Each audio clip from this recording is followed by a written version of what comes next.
الحمدللہ الحمدللہ رب العالمین والصلاة والسلام علی سید الانبیاء والمرسلین اما بعد فاعوذ باللہ من الشیطان الرجیم بسم اللہ الرحمن الرحیم۔ حضرات محترم، اس مختصر وقت کے اندر ہم سورۃ الفاتحہ کا شان نزول، اس کے اسماء مبارکہ اور فضائل کا بیان کریں گے۔ اللہ خالق کائنات ہم سب کو عمل کی توفیق عطا فرمائے۔ سورۃ الفاتحہ کے شان نزول کے حوالے سے 3 اقوال ہیں۔ پہلا قول کہ یہ سورہ مبارکہ مکہ المکرمہ میں ہجرت سے پہلے نازل ہوئی۔ دوسرا قول کہ یہ سورہ مبارکہ ہجرت کے بعد مدینہ المنورہ میں نازل ہوئی۔ اور تیسرا قول جو کہ اتھینٹک قول ہے کہ سورۃ الفاتحہ ہجرت سے پہلے مکہ المکرمہ میں اور ہجرت کے بعد مدینہ طیبہ میں دوبارہ نازل ہوئی۔ اس لیے اس سورہ مبارکہ کو 7 مثانی بھی کہتے ہیں، کیونکہ یہ 7 آیات بینات ہیں اور 2 مرتبہ اتری ہیں، اور دوبارہ اترنے میں حکمت یہ ہے کہ مسلمانوں پر اس کی عظمت و شان واضح ہو جائے اور حضور علیہ الصلاۃ والسلام کی عظمت بھی معلوم ہو جائے، کیونکہ قرآن مجید فرقان حمید کی آیات بینات حقیقت میں حضور علیہ الصلاۃ والسلام کے لیے رب کا خاص تحفہ ہیں۔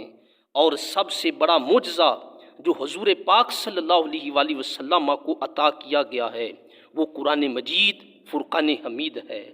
اور سورۃ الفاتحہ کے اسماء کی طرف آتے ہیں، جو کہ 20 ناموں کا ذکر کیا گیا ہے جو اس کی عظمت اور فضیلت کو واضح کرتے ہیں۔ پہلا نام فاتحہ، اسی طرح دوسرا نام فاتحۃ الکتاب، اسی طرح آگے اس کے اور اسماء ہیں، جیسے سورۃ الکتاب، سورۃ القرآن، اور اس کے ساتھ ساتھ سورۃ الفاتحۃ القرآن، سورۃ الکنز، سورۃ الوافیہ، سورۃ الکافیہ، سورۃ الشافیہ، سورۃ الشفاء، سورۃ الدعاء، سورۃ السؤال، سورۃ مناجات، سورۃ النفویض، سورۃ النور، سورہ رقیہ، سورۃ الحمد، سورۃ 7 مثانی، سورۃ تلیم مسئلہ اور سورۃ الصلاۃ، یہ اس سورہ مبارکہ کے نام بھی ہیں۔ اور سورۃ الفاتحہ کے ہر نام کے اندر فضیلت اور برکت ہے۔ سورۃ الفاتحہ کی آیتیں بھی جو ہیں وہ 7 ہیں، اور جہنم کے دروازے بھی 7 ہیں۔ لہٰذا جو شخص ان 7 آیات کو پڑھتا رہے گا انشاءاللہ العزیز اس پر دوزخ کے 7 دروازے بند ہو جائیں گے۔ حدیث مبارکہ میں ہے کہ حضرت جبرائیل علیہ الصلاۃ والسلام نے آ کر عرض کی کہ یا رسول اللہ صلی اللہ تعالی علیہ وآلہ وسلم، میں آپ کی امت پر دوزخ کے عذاب کا خوف کرتا تھا، لیکن جب سورۃ الفاتحہ اتری تو مجھے اطمینان ہو گیا کہ یہ 7 آیتیں جہنم کے 7 طبقوں کا کفل ہے، یعنی جہنم کے جو 7 طبقات ہیں، جو 7 دروازے ہیں، ان کا تالا جو ہے وہ سورۃ الفاتحہ شریف ہے۔ جہاں اس سورہ مبارکہ کی برکت سے جہنم کے 7 دروازوں سے نجات مل سکتی ہے، تو اس سورہ مبارکہ کی برکت سے بیماریوں سے کیوں نہیں نجات مل سکتی؟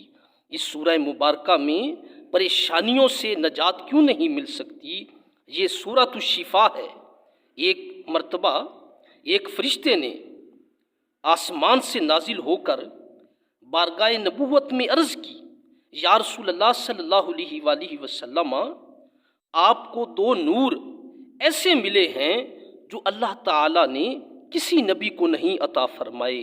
وہ 2 نور حضرات محترم کون سے ہیں؟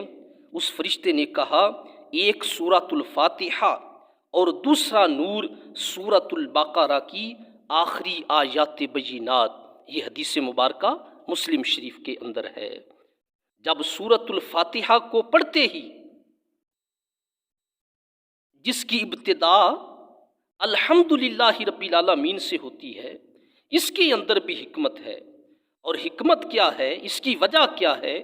ایک وجہ یہ بھی ہے کہ جب اللہ خلق کائنات نے سیدنا آدم علیہ السلام کو پیدا فرمایا، تو پیدا ہوتے ہی جب آپ کو چھینک آئی تو آپ علیہ السلام نے فرمایا الحمدللہ رب العالمین۔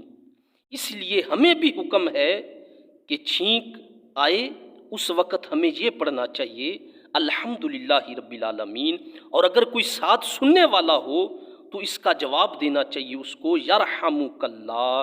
اور پھر جب چھینکنے والا آدمی جو ہے جب اس کا جواب سنے یرحمک اللہ سنے تو اس کے جواب میں کہے یہدیکم اللہ ویصلح بالکم، تو معلوم ہوا کہ یہ پہلا کلمہ ہے، یہ وہ پہلے الفاظ ہیں جو حضرت انسان کی، حضرت سیدنا آدم علیہ السلام کی زبان مبارکہ سے نکلے۔ رب تعالیٰ نے اپنے کلام کو بھی اسی سے شروع فرمایا۔ اور اس کی ایک اور بھی وجہ ہے کہ الحمدللہ میں 8 حروف ہیں۔ الحمدللہ اس کے اندر کتنے حروف ہیں؟ 8 حروف ہیں، اور جنت کے دروازے بھی 8 ہیں۔ تو جو شخص صفائی قلب کے ساتھ، خشوع اور خضوع کے ساتھ اسے پڑھے گا وہ انشاءاللہ عز و جل جنت کے 8 دروازوں کا مستحق ہوگا۔ اور اس میں یہ بھی اشارہ ہو گیا کہ اے پڑھنے والے، ابھی تم نے ابتدا کی ہے اور جنت میں آ گیا ہے، اب آگے پڑھتا جا اور اپنے درجات کو بلند کرتا جا۔ صرف رمضان مبارک میں ہی نہیں بلکہ سارا سال پڑھتا جا، روزانہ کم از کم اس کا 1 رکوع ترجمہ کے ساتھ پڑھو، لیکن پڑھو ضرور۔ آج ہمیں پستی کا سامنا کیوں ہے؟ آج ہم پست کیوں ہوتے جا رہے ہیں؟ کیونکہ ہم نے اسے پس پشت کر دیا ہے۔ قرآن مجید فرقان حمید کی نورانی تعلیمات کو ہم نے بھلا دیا ہے، اور وہ معزز تھے زمانے میں مسلمان ہو کر، ہم خار ہوئے تارک قرآن ہو کر۔ اور درس قرآن اگر ہم نے بلایا نہ ہوتا تو زمانے نے یہ زمانہ ہمیں دکھایا نہ ہوتا۔ اللہ خالق کائنات اپنے کلام کو پڑھنے